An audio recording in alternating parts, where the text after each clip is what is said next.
A história começa com a interferência de raios cósmicos, fazendo com que algumas plantas e animais na Terra evoluam para novas criaturas, que os humanos chamam de bestas fantasmas. O exame de qualificação para domador de animais deste ano será realizado no mês que vem. O nome do garoto à frente é Li Wenxuan. Ele tem 18 anos e, para tratar a doença na perna da irmã, abandonou os estudos e o sonho de se tornar domador de animais para trabalhar como minerador de feras fantasmas de baixo nível. Uma voz soa na cidade, dizendo que o programa convidou Kylie, uma das domadoras de animais de nível S mais fortes do mundo, para explicar isso a todos. A maioria das feras fantasmas precisa de minérios com o mesmo atributo para evoluir, mas algumas feras fantasmas com atributos especiais podem evoluir de outras maneiras. E eles perguntam se a senhorita Rita Kylie estaria disposta a dar mais detalhes. Ela responde que sim, e que algumas feras fantasmagóricas com atributos especiais podem evoluir absorvendo emoções específicas. Enquanto isso, o protagonista continua caminhando. Algumas feras fantasmas substituíram trabalhos originalmente realizados por humanos, enquanto humanos, incapazes de domar animais, precisam assumir trabalhos de nível inferior para sobreviver, como os mineradores de feras fantasmas. Os mineradores de feras fantasmas são aqueles que entram nos reinos das feras fantasmas para extrair minérios de diferentes atributos. Embora os minérios usados para elevar o nível das feras fantasmas sejam valiosos, os salários dos mineradores são muito baixos. Então, Wen pede 2 pães de carne para o animal que está trabalhando. Alguém o chama, dizendo que ele chegou cedo hoje e que pode levar e experimentar alguns da nova e popular loja de animais fantasmas. Joanna agradece ao tio Wang. Civis próximos dizem que aquele pirralho sem vergonha está aqui de novo e com um porte tão pequeno, nunca conseguirá carregar muitos minérios, mas ainda recebe o mesmo pagamento que eles. O protagonista pensa que sabe que eles estão insatisfeitos, perguntando-se se poderiam falar mais baixo, já que o estão envergonhando. Wang manda os dois calarem a boca e pergunta qual a idade do sobrinho em comparação a eles. Além disso, se o sobrinho não estivesse tentando curar a doença da irmã, já teria se tornado um domador há muito tempo. Li diz que é verdade, que sua condição física não é das melhores, mas que fará o possível para carregar mais minérios desta vez. Wang pergunta sobre o que ele está falando e insiste que os dois estão claramente errados. Uma voz pergunta se, a julgar pela forma como discutem, eles estão prontos para entrar no reino secreto e se alguém mais precisa se preparar, caso contrário, entrarão agora. O guerreiro à frente libera sua energia, invoca o portal e avança para entrar. Olhando brevemente para trás, mas continuando até o fim, os outros também entram e Wen pensa que desta vez precisa carregar mais minérios para que parem de falar dele. Uma voz pergunta como eles deveriam dividir o trabalho hoje, da mesma forma que antes. 2 jovens comentam que, como o velho Wang queria cuidar do sobrinho, eles os colocariam em um grupo. Joan se irrita e diz que não tem problema se o incomodarem, mas não o tio. Wang diz que não tem problema, que eles vão simplesmente ignorar e ir embora.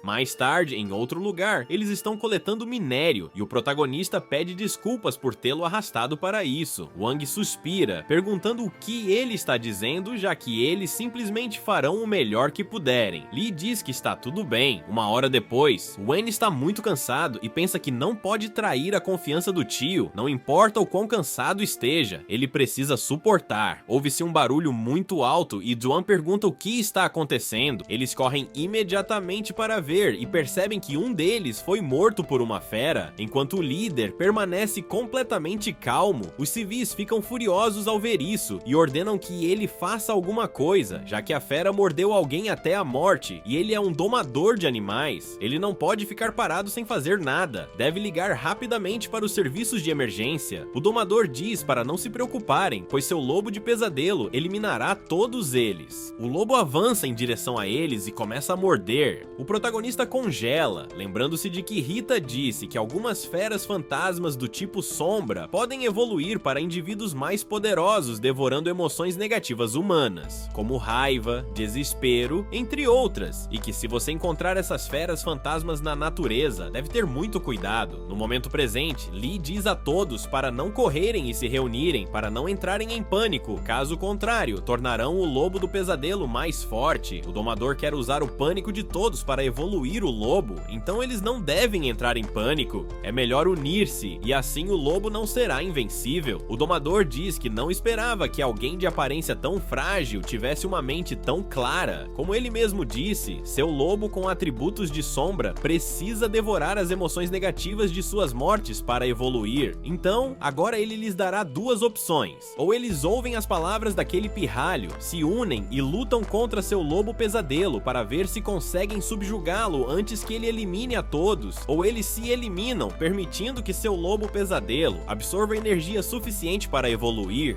Os civis se entreolham, e quando pensa que não pode deixá-lo enganar a todos, precisa encontrar uma maneira de acalmá-los. Se isso continuar, todos certamente começarão a se matar. Então, Juan nota algo no braço do homem e se pergunta se é a tatuagem da organização criminosa Phantom Beast, o grupo de caçadores de sombras, e se ele é um criminoso. O domador diz que lhes dará 5 segundos para pensar, e o criminoso inicia a contagem regressiva. O protagonista pede a todos que mantenham a calma e não acreditem nele, pois ele não é uma boa pessoa. De repente, Lee sente algo estranho. Ele é atingido e começa a cuspir plasma, pensando que claramente havia dito àqueles idiotas para se acalmarem. Wayne olha para trás e percebe que foi seu tio, perguntando por que ele fez aquilo. Tremendo, Juan responde, sem culpá-lo, que também não quer perder a vida. Diz que já cuidou tanto dele antes e pergunta se não seria justo que ele perdesse a vida hoje, já que tem esposa e filhos em casa, enquanto Wayne não tem nada. Ele diz que não quer lutar contra o lobo do pesadelo. É impossível vencer as bestas fantasmas. Então ele prefere viver para si e para sua família. Juan o chama de bastardo e o protagonista se vira para socá-lo, mas é atingido primeiro e cai no chão, chamando todos de bando de bastardos.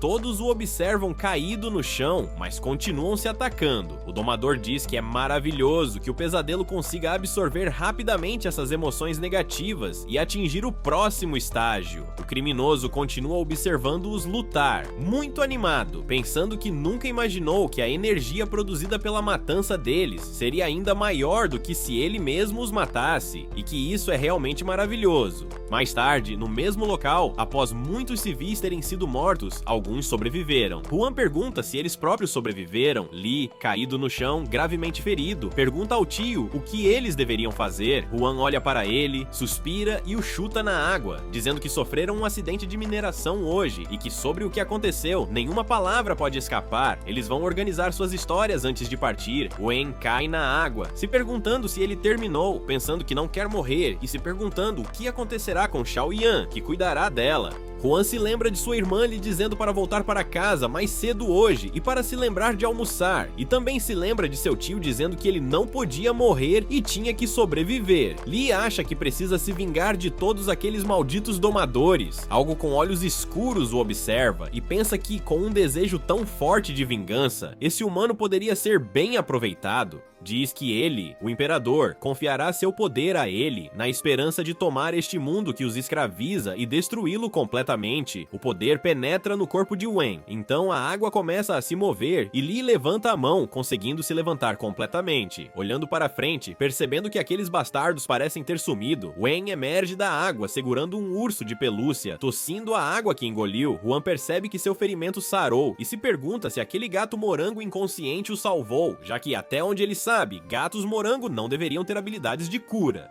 Então, ele recebe uma notificação do sistema informando que o sistema de evolução da besta fantasma foi ativado. O protagonista pergunta o que é essa coisa que parece uma interface de jogo. Mais notificações chegam sobre uma missão para estabelecer um contrato com a fera fantasmagórica do gato morango. Lee se pergunta sobre contratos com a fera fantasmagórica e se isso significa que ele pode se tornar um domador de feras, já que precisa se tornar um para vingar aqueles desgraçados. Wayne olha para o gato e pensa que, embora não saiba por que o gato morango apareceu ali, já que ele está lá, ele o tornará seu animal fantasmagórico. O gato emite um som e Juan pergunta se ele está acordado. O gato assume uma postura de luta, liberando energia por todo o corpo, prestes a atacar. O protagonista diz para esperar, pois não é sua intenção, foi o próprio gato que o salvou do fundo do lago. Sem hesitar, o gato o derruba no chão. Lee diz que aquilo era uma coisa danada, e os dois se encaram. Mais tarde, do lado de fora do portal, ouvem-se sons e Wayne Wen sai segurando o gato, uma voz diz que há movimento no portal, parece que alguém saiu e precisa verificar. Juan acha que não pode deixá-lo saber que ainda está vivo e se pergunta se aquele é o líder de outra equipe de mineração. Dois jovens correm para o portal e não veem nada. Eles estranham, perguntando se ouviram mal, mas dizem que é impossível que alguém mais tenha saído vivo. Eles comentam que Wang teve muito azar hoje. Muitos de seus amigos próximos perderam a vida na mina, e quando ele saiu, gritava a plenos pulmões, querendo correr de volta para salvar as pessoas. Por sorte, o supervisor o deteve. Eles também ouviram que o paradeiro do domador de animais é desconhecido. Isso não é algo com que os dois devam se preocupar. Já se passaram 5 horas desde o acidente na mineração, e é impossível que alguém ainda esteja vivo. O protagonista pensa que, se aquele desgraçado do Wang não o tivesse esfaqueado primeiro, muitas pessoas não teriam morrido, e que ele próprio o faria pagar o preço. Então, Lee chega a um lugar em chamas e se pergunta o que aconteceu. Uma mulher o nota e pergunta para onde ele foi, dizendo que sua casa está pegando fogo, que ela já chamou a polícia, que o corpo de bombeiros chegará em breve e pergunta sobre a garota, caso ela não tenha saído com ele. Wen, desesperado, corre direto para lá, gritando pela irmã. A mulher lhe diz para não ser impulsivo, pois o fogo é grande demais para ele suportar.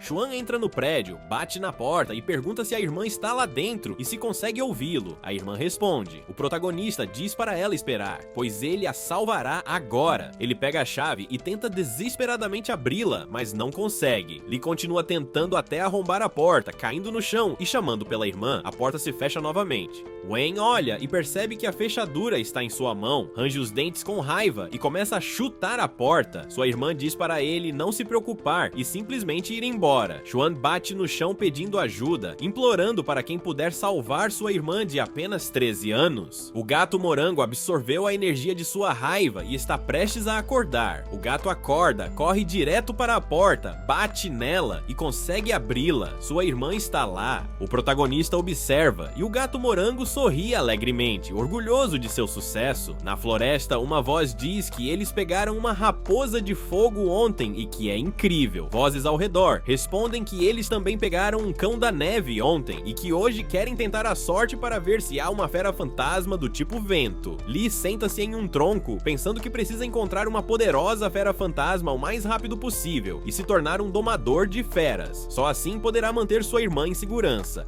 12 horas antes, sua irmã disse que era inacreditável que algo assim tivesse acontecido e perguntou se deveriam chamar a polícia. Wayne respondeu que não, que lidar com aquele desgraçado do Wong é uma coisa, mas se aquele domador de animais descobrir que ele ainda está vivo, ele definitivamente voltará para atacá-lo novamente. Ele diz a ela para não se preocupar, que não a deixará correr perigo novamente. No presente, as pessoas passam por Xuan e dizem que aquele pirralho idiota realmente assinou um contrato com um gato morango, e ele é obviamente um novato, desperdiçando uma das poucas vagas de contrato que um domador de animais iniciante tem com um gato morango, perguntando se ele perdeu o juízo. O protagonista olha e se pergunta o que há de errado com as feras fantasmas desses caras, e por que elas são tão fracas. Lee consegue ver as estatísticas deles pelo sistema e se pergunta se há algo errado com esse gato morango e se um gato morango realmente pode ter esses atributos. Um garoto vem correndo, implorando por ajuda, dizendo que há uma fera fantasma de nível 2 na floresta. As pessoas perguntam se esta floresta não deveria ser o habitat das feras fantasmas de nível mais baixo, e como poderia haver uma de nível 2 aqui. Um garoto confiante pergunta se capturar aquela fera fantasma de nível 2 não tornaria alguém invencível entre os domadores de feras iniciantes, e pergunta se alguém sabe o que é.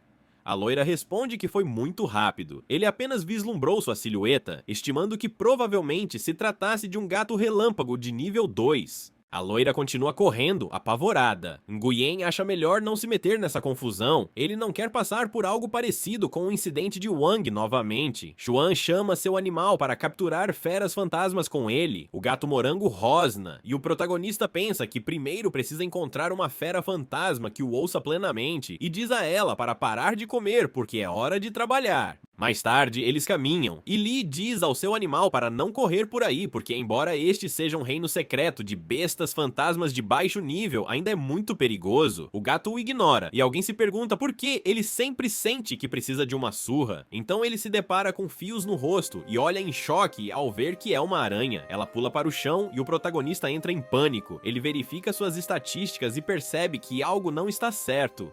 Aranhas doces têm personalidades extremamente gentis, então como exatamente ele provocou a fúria dela? Será que ele tropeçou em algo agora mesmo? Lee olha para o lado, percebendo que seu gato está parado e diz: é o culpado. A aranha emite um som. Querendo atacar, o gato morango também avança, e Nguyen diz para ele não ir, perguntando como um novato de nível 5 como ele ousa lutar contra uma aranha doce de nível 8.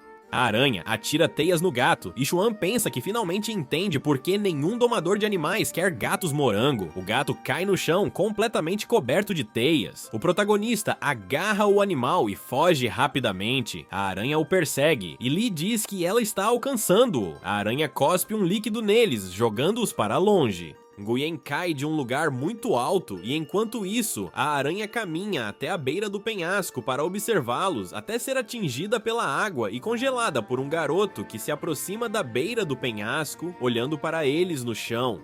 Mais tarde, Xuan ainda está deitado no chão, abre os olhos e senta-se com dor de cabeça. Quando o protagonista percebe, está sentado em cima do gato e pede desculpas, perguntando como ele foi parar ali. A propósito, olhando ao redor, parece que eles caíram no vale da floresta ocidental. Então, ouvem-se ruídos e o gato morango acaba de atropelar uma ovelha. Lee acha que ovelhas também devem ser fantasmas muito dóceis e se pergunta por que todos os animais fantasmas que viu hoje são tão irritáveis. E se ele próprio seria tão socável. Ele acha que é realmente uma possibilidade, pois ao ver a atitude do gato, às vezes até sente vontade de bater nele. Nguyen se aproxima da ovelha e percebe que ela ainda está inconsciente e se pergunta se ela ainda demonstra sinais de raiva.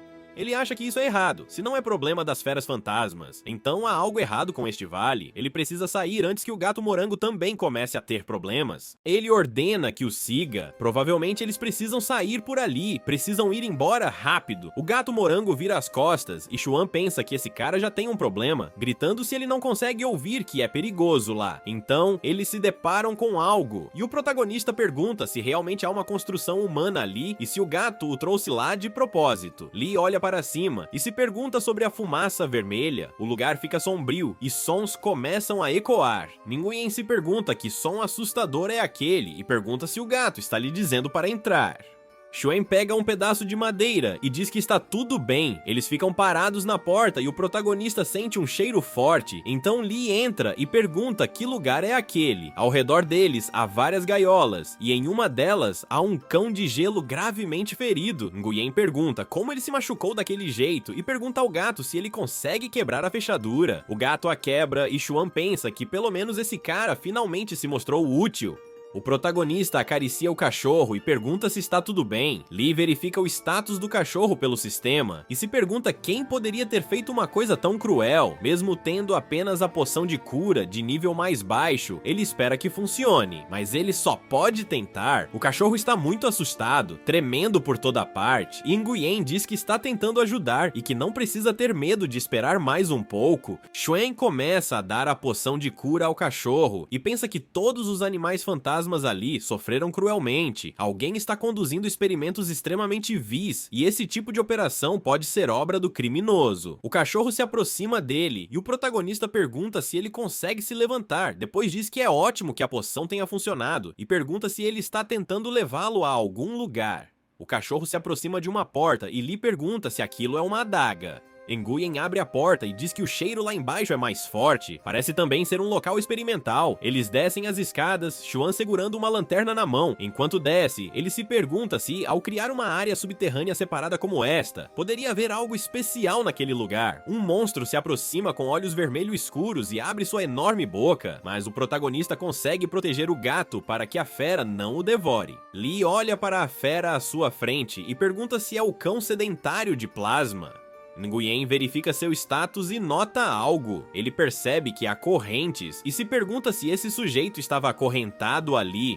O cachorro avança em sua direção e Xuan grita para ele não ir embora e pergunta se ele deseja morrer, mas na realidade nenhum dos dois ataca o outro, apenas se aninham. O protagonista parece surpreso ao ver isso. O cão congelado começa a latir e lhe pergunta se ele está lhe dizendo para ir até lá e diz para prometer não atacar e que ele mesmo o seguirá. O cão congelado vai na frente, Nguyen caminha atrás e percebe algo ao lado, registros do experimento. Eles dizem que no dia do experimento experimento finalmente conseguiram novos indivíduos para o teste, capturando 2 cães congelados de uma só vez hoje, aparentemente mãe e filho, o que foi um golpe de sorte. Experimento. Dia 9. Forçou o cão de gelo a devorar os cadáveres de outras feras fantasmas, realmente ansioso por isso.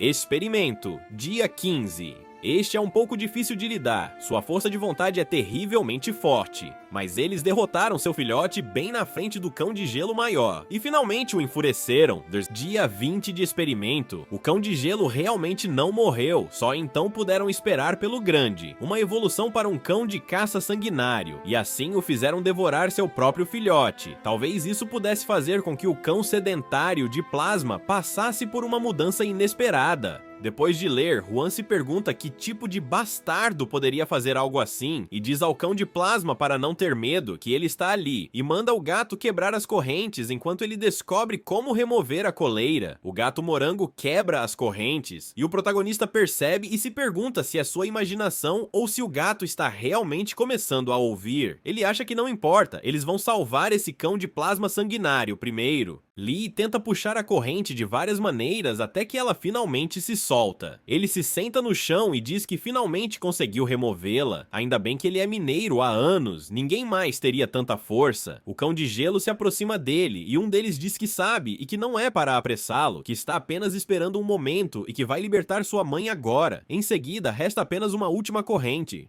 O cão de caça se aproxima dele e Juan pergunta o que ele está fazendo, diz que é a voz de alguém e pergunta se alguém deste local de experimento chegou. O protagonista diz ao gato que eles devem se esconder primeiro e ao cão para se agachar atrás das correntes e não revelar seu esconderijo. Alguém cai no chão. É um menino muito assustado, implorando para que não o matem, jurando que não contará a ninguém. Lee, escondido, se pergunta se este é aquele domador de animais que ele conheceu na entrada da floresta do Reino Secreto e por que ele está ali.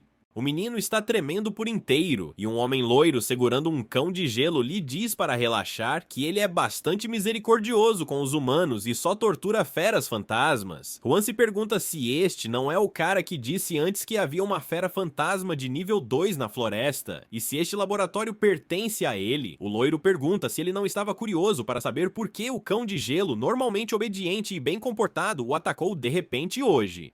O menino pergunta se ele fez algo. A loira responde que ele espalhou uma grande quantidade de pólen de rosa-sangue pela floresta. Isso pode fazer com que todas as feras fantasmas do Reino Secreto entrem em frenesi e se matem. Juan percebe que a fumaça vermelha lá fora era aquela coisa. A loira diz que está tudo bem e que agora ele pode morrer em paz. O garoto implora para que ele o solte, jurando que não contará a ninguém, e acrescenta que, se ele não voltar, a polícia certamente virá investigar. O garoto grita desesperadamente que não, mas acaba sendo morto sem piedade. A loira o chama de idiota e pergunta quem se importa se um domador de animais morre em um reino secreto, já que é tão comum, e ambos se tornaram alimento para suas feras fantasmas. O protagonista, escondido, pensa que esse sujeito é um completo lunático e precisa de ajuda urgente. Em voz baixa, Lee diz que vai pegar seu filhote e sair dali, depois vai buscar ajuda e pergunta se o cão pode tentar distraí-lo. O cão de caça começa a rosnar, e a loira manda ele parar de fazer barulho, perguntando se ele não trouxe algo para ele comer. O cão de caça continua rosnando, e a loira se pergunta por que ele está tão animado hoje. Talvez porque ele tenha matado alguém na frente dela. Enquanto isso, Wayne se esgueira para o lado, mas esbarra em uma parede, perguntando o que está acontecendo e por que há uma parede de gelo ali. Juan percebe que há uma fera fantasma guardando a porta. A loira se aproxima e diz que parece que flagraram o ratinho se esgueirando e ordena que a flor demoníaca do gelo congele as pernas dos ratos. A flor demoníaca do gelo congela os pés deles, deixando-os incapazes de se mover, e a loira atira. O protagonista não sabe o que fazer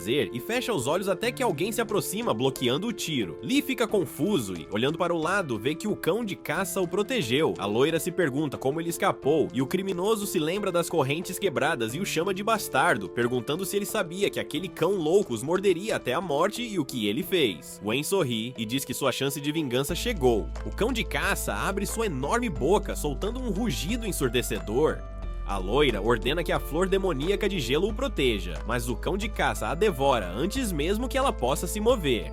A loira a chama de lixo inútil. O gelo que prende os pés de Juan se rompe, e o protagonista pensa que o gelo está se dissipando junto com a consciência da flor demoníaca de gelo. A loira começa a tentar abrir as gaiolas, gritando para que todos saiam e matem aquele cachorro maluco. As feras saem, assumindo posições de luta, mas o cão de caça, com apenas alguns golpes, já as joga para longe. Os dois que restaram começaram a tremer de medo. O loiro ordenou que a cobra fosse embora, ou então a faria desejar estar morta. Então, os dois últimos atacaram o cão. A loira sai correndo, achando tudo ótimo, contando com aquele bando de lixo para segurá-la por um tempo. Lee grita para eles pararem e nem pensarem em correr. O gato corre e ataca o inimigo, derrubando-o no chão. Wen diz que, depois de fazer algo assim, não pense que ele o deixará escapar tão facilmente. O loiro diz para esperar e levanta a mão para ativar algo. Wen grita que não, e o loiro, muito animado, diz que eles são os que deveriam estar correndo, e então a ação é acionada. A fumaça começa a se espalhar. Juan percebe que é aquela fumaça vermelha. Os olhos do cão de gelo ficam assustadores. O protagonista vê e pensa que isso é ruim. Agora, todas as feras fantasmas serão afetadas e enlouquecerão. As feras se transformam, cheias de intenção assassina.